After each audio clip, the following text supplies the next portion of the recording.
Саламатсыздар ма, құрметті оқушылар? Бұл видео урокта біз математика тақырыбына қатысты әртүрлі тақырыбына байланысты бір мысалдан, бірнеше мысалдан алып түсіндіретін боламыз. Енді сабақ аса қатты ұзаққа созылмайды. Бір ең керекті деген тақырыптарды алып, соған мысалдар алып көрдік. Мұқият қарап отырсаңыздар, барлығын түсіндіретін боламыз. Сонымен бізде алғашқы есепті ашып көрейік.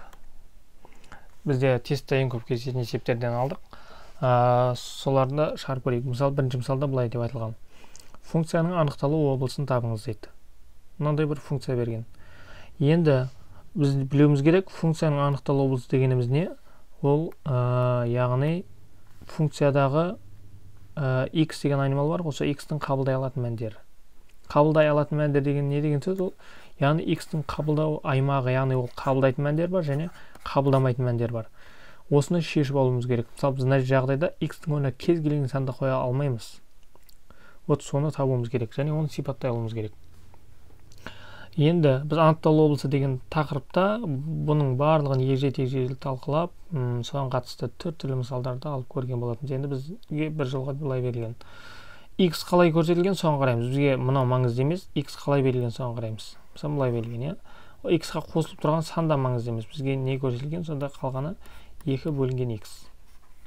Енді бізде анықталу облысын айттық қой, біз 4 нәрседе анықталу облысы болады деп осы уақытқа барлық видеода айтып келе жатырмыз. Соның біріншісі бөлшекте анықталу облысы болады. Яғни мына қараймыз, бұл жерде мысалы ойланып қарасақ, x-тің орнына не қоюға болмайды, әрине x-тің орнына қоюға болмайды 0-ді. Неге? Өйткені 2-ні 0-ге бөле алмаймыз. 2-ні емес, жалпы кез келген a деген сан белгісін соны 0-ге бөле алмаймыз. Бұл ереже. Бірақ 0-ді кез келген санға бөлеміз, ол кезде шығады 0. Енді қарап тұрсақ, бөлшектің бөлімі 0-ге тең болмау керек. Бөлшектің бөлімінде x тұр, яғни бізде айтамыз жерден x тең емес 0-ге деп. Егер бөлшектің бөлімінде x плюс 1 тұрса, онда айтамыз бөлшектің бөлімі 0-ге тең болмау керек деп теңсіз шешеміз. X плюс 1 тең болады 0-ге. Қандай жағдайда тең болады 0-ге деп шешеміз. X тең болады, плюс 1 мұнда минус 1 бөлсе, минус 1 болады. Яғни бөлшектің бөлімінде мынандай болып тұрса, минус 1-ді апарып мына x-тің орнына қоя алмаймыз деген сөз. Ол анықталу облысы. Енді біздің жағдайда айтайық сразу. X тең емес 0-ге. Вот осыны біз мына жақта қалай сипаттаймыз. Енді біз бұны тағы да кішкене қысқаша түсіндірме беріп өтейік. Мысалы, мынау сан өсі деп айтайық. Мына сан өсі, мына жерде примерно 0 бар. Мына теңсіздіктің жауабы, мына функцияның жауабы бізде функцияның жауабы қабылдайды бізде былай. Ол минус шексіздіктен басталады. Бүкіл сандарды қоя береміз. Мысалы, минус 1000-ды қойсақ та 2-ні 1000-ға бөлеміз, бір сан шығады, оны 5-ке қосақ тағы бір сан шығады. Ол дәреже болады, егердің мәні анықтала береді. Бірақ нараға біз 0-ді қоя алмаймыз болды. Минус шексіздіктен басталады, бәрі жауапқа келе береді. Бірақ не істейді? 0 боламайды.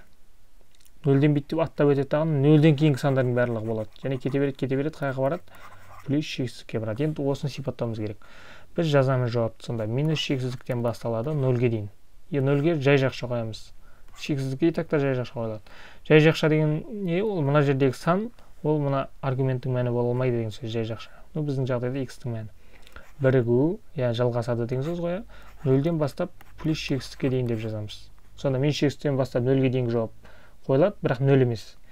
0-ден бастап плюс шексіздікке дейінгі жауапты да қоя аламыз. Бірақ 0 емес. Егер нараға тік жақша қойып қойсақ, онда 0-ді қоя алатын болып қаламыз. Сондықтан біздің жағдайда тік емес, қандай жақша, міндетті түрде жай жақша қоямыз. Сонда есептің жауабын мысалы е нұсқасында көрсетіп тұр.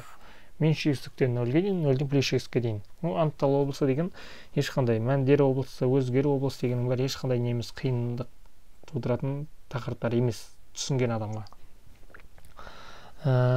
Енді келесі бізде мысал, тура осыған ұқсайтын тағы бір мысал алдық. Y тең болады 2018-ның x дәрежесі қосылған және бөлшек бар. 2018 бөлінген x функцияның анықталу облысын тап дейді. Анықталу облысы деген не ол? Тағы да біз айтамыз, ол x-тің қабылдай алатын мәндері. Ал мәндер облысы десе, онда сіз айтасыз y қабылдай алатын мәндер. Енді ол есепке байланысты. Біз басқа есепті талдап көрсетеміз оны. Бұлай, бұл жерде 2x көрсетілген. Біреуі 2018-дің x дәрежесі және біреуі 2018-дің бөлімінде тұрған x. Біз жаңа айттық, бөлшек болса, онда міндетті түрде оның анықталу облысы болады. Яғни бөлшек болса, оның міндетті түрде x-тің қойылатын, қойылмайтын мәндері бар деген сөз. бөлшектің бөлімін аламыз, бізде не көрсетілген, просто x тұр, тең емес 0-ге деп аламыз, болды. Егер ұзын бір не тұрса, өрнек тұрса, оны да тең 0-ге деп аламыз да, сол өрнектің мәнін шешеміз. Енді тағы бір x тұр, 2018-дің x дәрежесі, бұның анықталу облысы қандай болады? Анықталу облысы. X-ің орнын енді ойланамыз. X-ің орнына қандай санды қойған кезде бізде y-ның мәні шықпайды. Не болмаса мынадан сан шықпайды. Мынау үсті түсінікті ғой, x тең емес 0-ге бөлшек болған кезде. Бұны алдыңғы мысалда айтып өттік. Енді мынаған қарайық. 0-ді қойсақ, 2018-дің орнына 0-ді қойсақ, кез келген санның 0 дәрежесі ол 1. Мәні шығып тұр. 2018-дің 2 дәрежесі десек, онда 2018-ді 2 рет көбейтеміз, біреуіне сөйтіп бір ұзақ сан шығады. Онда одан да жауап шығып тұр. 2018-дің -2 дәрежесі десек, ол 1 бөлінген астында 2018 көбейтілген 2018-ді береді. Тағы да жауап шығып тұр. Яғни біз қарайтын болсақ, x кез келген санды қабылдайды. R деген кез келген сан. Не болмаса бүйтіп жазады. X тиісті R-ге, не болмаса x тиісті R-ге түрлі математикалық сөздермен жазады. Біз айтамыз, мына жерге x-ің орнына кез келген санды қойыламыз. Сондықтан бізге не емес, мына бастапқысы маңызды емес. Бұраға кез келген санды қоя аламыз. Бізге маңыздысы мынау болып тұр әзірше. Қай жерге санды қоя алмаймыз, сол. Сонда мына есептің жауабын айтамыз. Біз тура жаңағыдай минус x-тен 0-ге дейін, не болса бірігу бар арасында 0-ден плюс x-ге дейін. Енді 8 варианттық есептерде бүйтіп көріп қалады. X тиісті R-ге деген тағы бір жауап болады. Сіз оны белгілемей кетуіңіз мүмкін, бірақ ол шынында дұрыс жауап. Болмаса x тең емес 0-ге деп тұр мүмкін. Бұл да дұрыс жауап болады. Себебі үшеу бір нәрсені айтып тұр. X тиісті R-ге және R бөлінген 0 деп тұрады. Болмаса R қосыныкты 0 деп тұрады. Яғни x тиісті не емес, осындай деп көрсетіп қояды. Түрлі сөздер бар. Оларды білмесеңізде сіз 40 балды аламай қалуыңыз мүмкін. Анықталу облысына қатысты түсінікті шығар. Біз өзіміз тағы да осы жолда тағы бір айта кетейікші.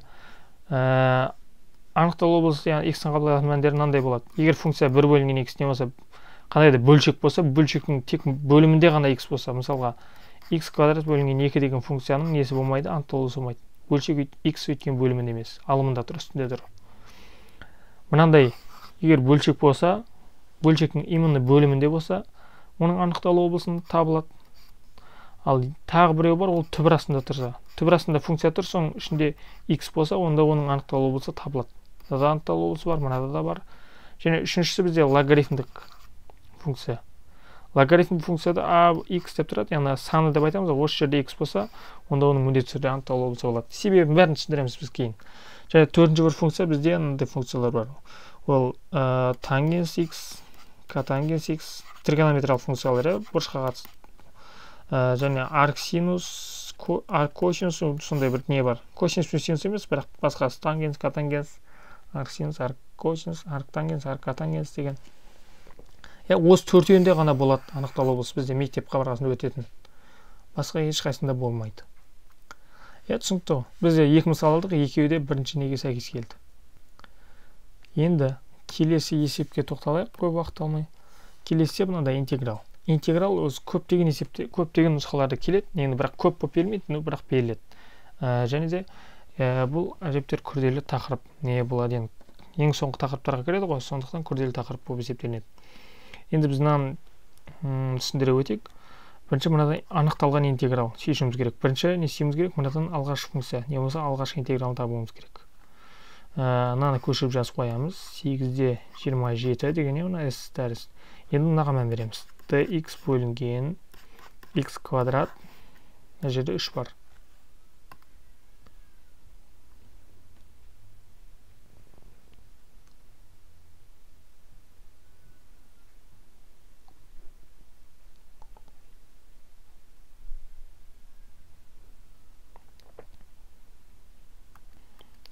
Енді мынаны көрген оқушы бірден шығара алмаймын деп кетуі мүмкін, бірақ шынында ешқандай қиын есеп емес бұл. Өте оңай есеп. Енді қарайық. Мынандай нәрсе бар. Біз мынандай формула өттік қой. X-тің a дәрежесі тұрады. Мына жерде v түбір астында. Неге тең болады? Бұл x-тің мына дәрежесі үстіне жазылады. Бөлшектейміз де мынаның астына жазамыз.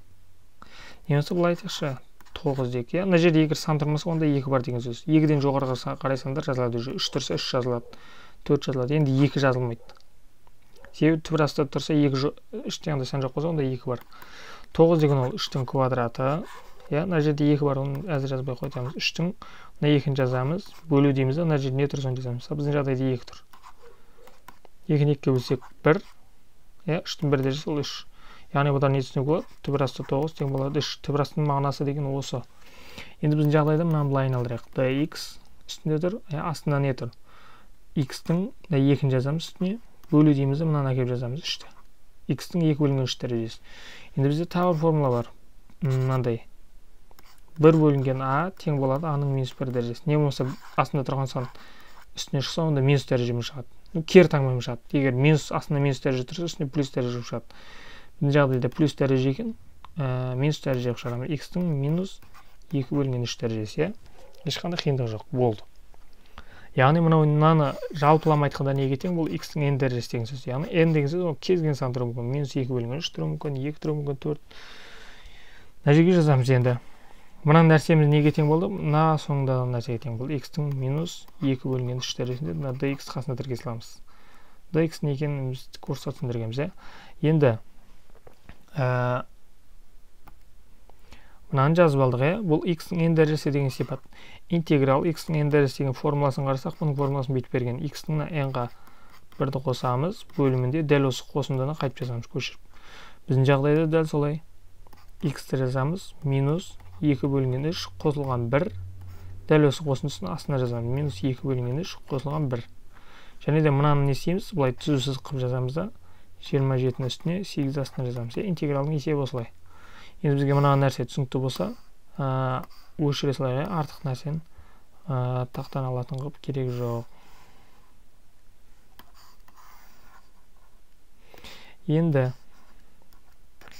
Ендігі бізде келесі кезек іріктеу. Мынау неге тең болады, соны жазайық.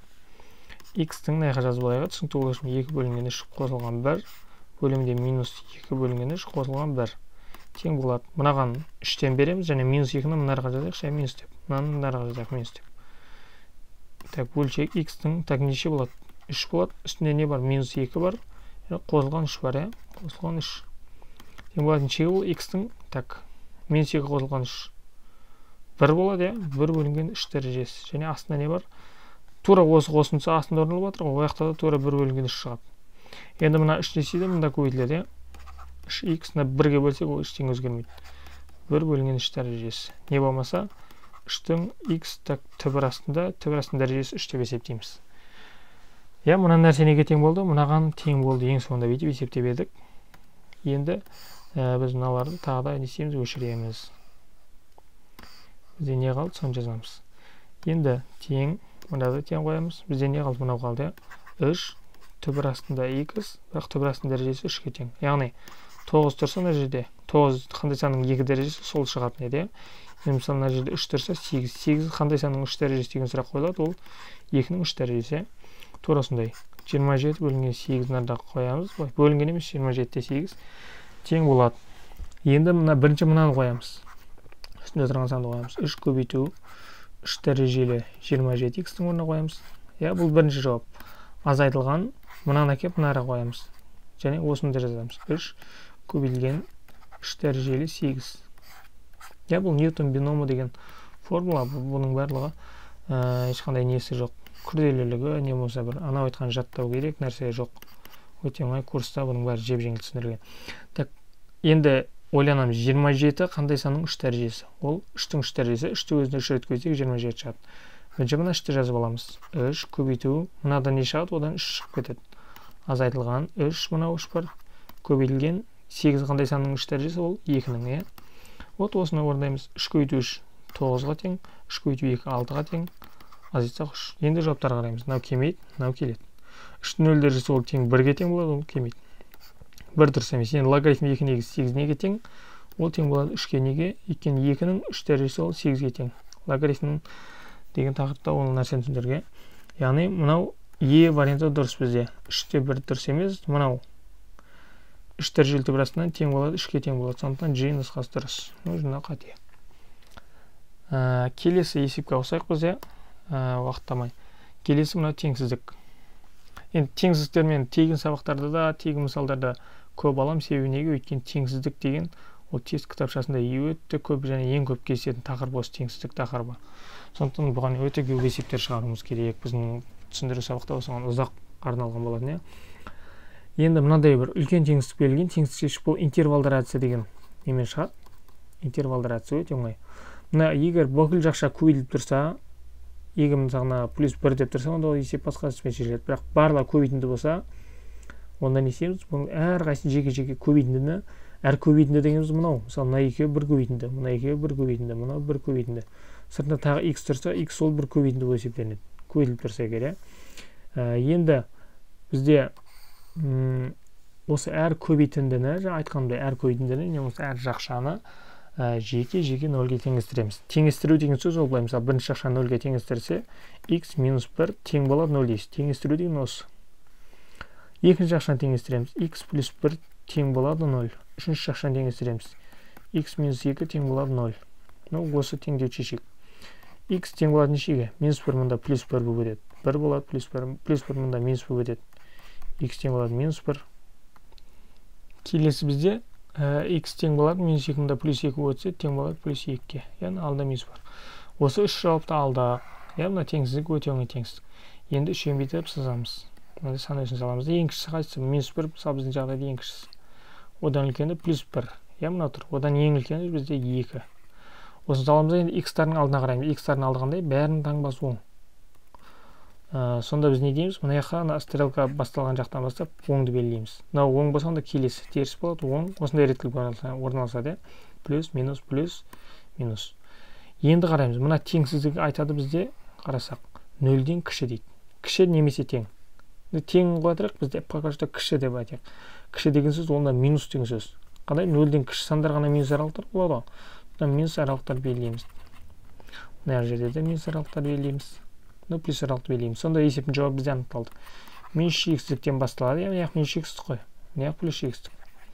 Минус x-тен басталады, боялып келеді, тағы 1-ге кеп тоқтайды. Минус 1-ге кеп. Және айтады, тағы боялған жер ол 1 мен 2-нің арасы. Енді жақшасын анықтаймыз. Бәрі осы теңсіздіктен шықты, бәрінің астында тең тұр. Бәріне бір тек ортақ. Сондықтан тең болғаннан кейін бәріне тік жақша қойылады. Тек ортада бірігу болады, тік жақша.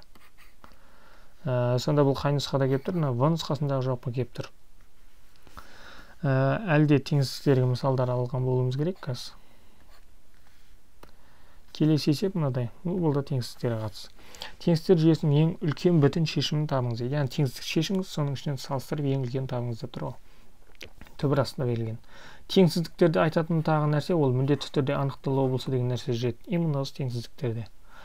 Қараймыз, бірінші жүйенің үстін шешеміз. Ол үшін не істейміз? Екі жақты квадраттаймыз. Себебі неге? Түбір тұр, түбірден құтылу үшін. Мына екі жақты квадраттаймыз, түбір мен квадрат жойылып кетеді. Сонда не қалады бізде? 2x минус 5 үлкен, яғни қайтып көшіп жазамыз, үшті квадраттаймыз 9. Енді тағы бір нәрсе бар, анықталу болса, түбірдің анықталуысы болады дедік, мынаның анықталу болсын табамыз. Түбір астында не тұр? Соны көшіп жазамыз. Осыны үлкен дейміз, не болса тең дейміз нөлге. Неге? Өйткені түбірден не 0 шығуы мүмкін, не болмаса 0-ден үлкен сандар шығады. Ол оң сандар. Енді келесі бізде үшінші теңдеу мынау. Енді минус 5-ті мында өтсек, плюс 5 болып 15-ке қосылсын. 2x-ті жазамыз, кішіне теңді қоямыз. 15-ке 5-ті қоссақ 20 болады. Осындай бір жүйе. Осы жүйені шешеміз. Оңайлатып алдық. Енді осы жүйенің жалғасы мынандай стрелкамен көрсетіп қояйық. 2x минус 5 мұнда плюс 5 болып өтеді. 9-ға қосылса 14. Астында 2x минус 5 мұнда плюс 5 болып өтсе 0-ға қосылса өз 5-тің өзі тұрады. Енді жерде x-ті қалдырып, мына 2-ні мыняққа бөліп жіберсек, не болады? X кіші не тең дұрыс 10-нан. Енді тағы да жалғастырамыз. Мына жерден x-ті тапсақ не болады? Мына 2-ні 14-ке барып бөліп болып түседі. 7 болады. Астынан x кіші не тең, үлкен не тең 2 5 бөлу 2 болады. Мына аптасаймыз. 5-ті 2 бөлсек 2,5. Және үшінші теңсіздікті қайтып көшіріп жазамыз. Бізде 3 жауап шықты. Енді осы берілген 3 жауапты не істейміз? Неге саламыз? Енді есептің шығарылу жағын пока өшіре тұрайық. Түсінікті болса. Енді мынандай сан өсін салайық. Бізде ең кішкентай қайсысы 2,5. Содан бастап жазамыз. Минус деп оңай 2,5. Одан үлкені 7 және ең үлкені 10. Енді бұл жерде таңбаралықты анықтап керек жоқ. Себебі неге? Әрқайсының өзінің несі тұр, таңбасы тұр. Үлкен ба, кіші ма деген сияқты.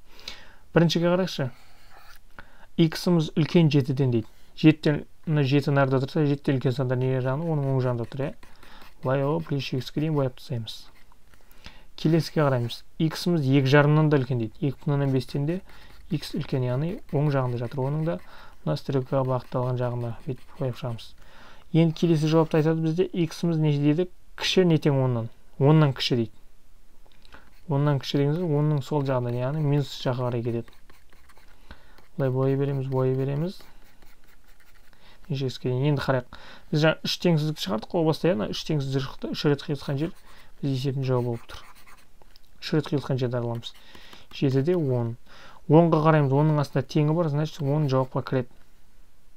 Ал 7-де не бар? Астында тең жоқ, сондықтан 7-ге жай жақша. Жауабы осы.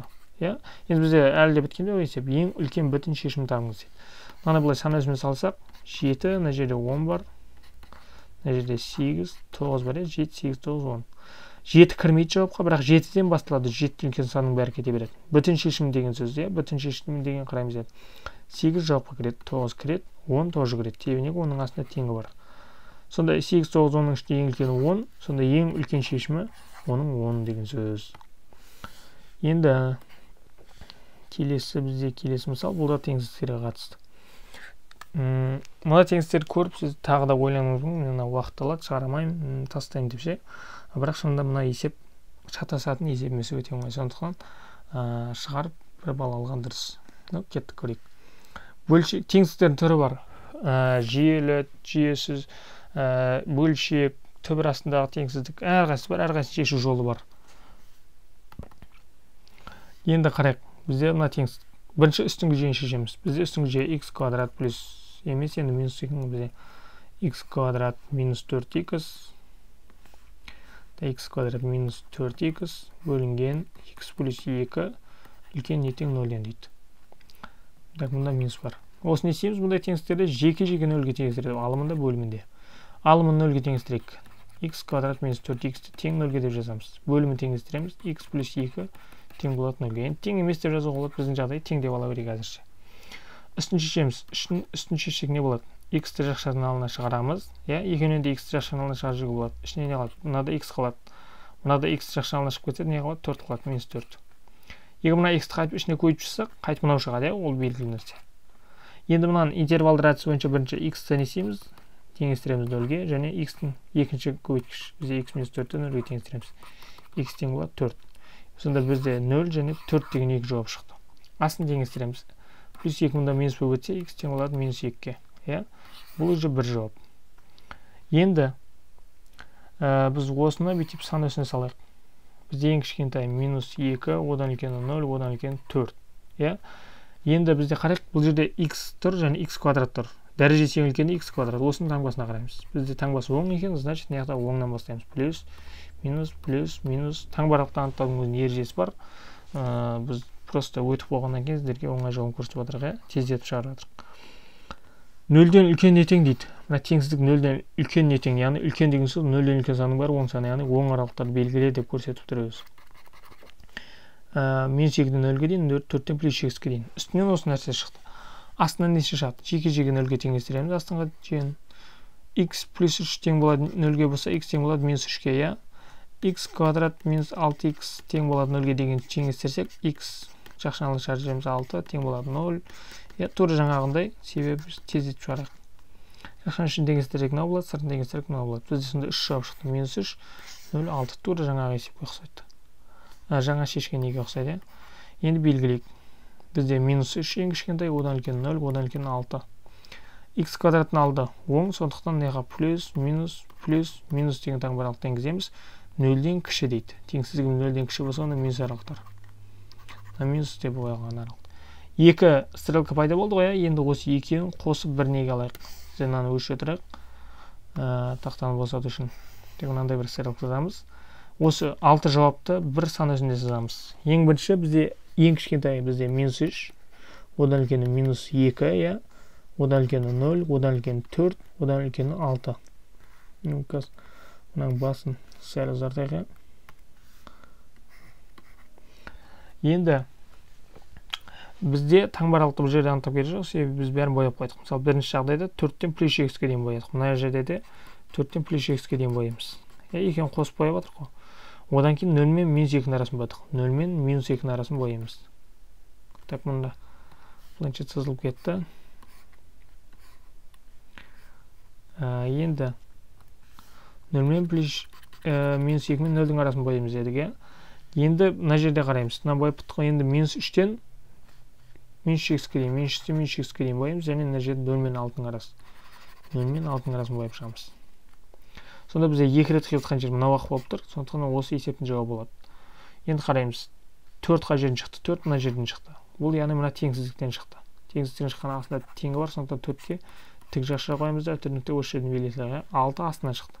Астында ондай тең жоқ. Тең болған күннің өзінде де не бар? Бізде бөлшектің бөлімде тұрғаннан кейін 6-ға ешқашан тең болмайды. 4-тен 6-ға дейінгі деген жауап бізде дұрыс жауабы. Теңсіздіктер. Так, осымен енді келесі теңсіздіктерге көшейік. Логарифмдік. Бұл жерде LG 10-дық логарифм бар. Енді мынау логарифмдік теңсіздіктерден бір мысалды алып шығарайық. Енді былай. Мынаны LG, так, былай белгілейікші. LGX тең болады, A деген айнымалы енгізсек. LGX A-ға тең болса, LG квадрат X неге тең болады? A квадратқа тең болады. Плюс LGX A-ға тең, -2 кіші 0-ден. Мына квадрат теңдегі. Бұны шешеміз, дискриминант. Бұны шешуді бірден білетін жабыз, мен сразу есептейін. 1 қосылған 4-ке 2 8, 2 қосылған 9, 3-тің квадратын береді. Плюс 1, -1, плюс -3 бөлінген 2 тең болады. -1, -3, -4 болады, 2-ке бөлсек. -2 қосумен жасақ, -1 плюс 3 2 болады, 2-ні 2 бөлсек 1. Осындай бір 2 жауап шықты. Енді барып біз асықпай түсіндіреміз. -2-де 1, -2-де 1. A квадраттың алдын қараймыз. 10, сондықтан нақыда плюс, минус, плюс деген таң бір алты енгіземіз. 0-ден қандай? Кіші. 0-ден кіші деңіз ол минус аралық. Яғни бізде A-ның мәні осы аралықта жатыр. Яғни A-ның мәні деген сөз LGX. LGX осы аралықта жатыр. 2-ден үлкен және 1-ден кіші. Осындай теңсіздік шешеміз. LGX үлкен -2-ден, LGX кіші 1-ден. Осындай бір теңсіздік шешеміз. Мына жерде 10 бар. Бұны қалай шешеміз? X үлкен болады, 10-ның -2 дәрежесі.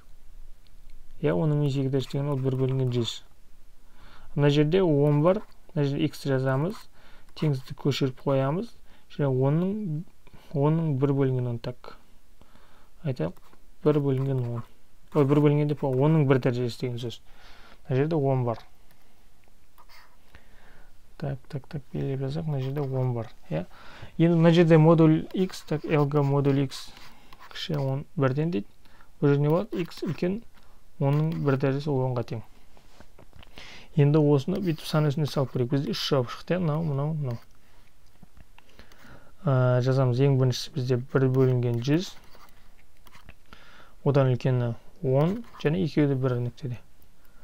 Енді қараймыз. Мына жерде 1 бөлінген 100-ден X-іміз үлкен деді қоямыз. Мына жақта да 1 бөлінген 100-ден үлкен деген аралықты бүйтіп бояп шығамыз.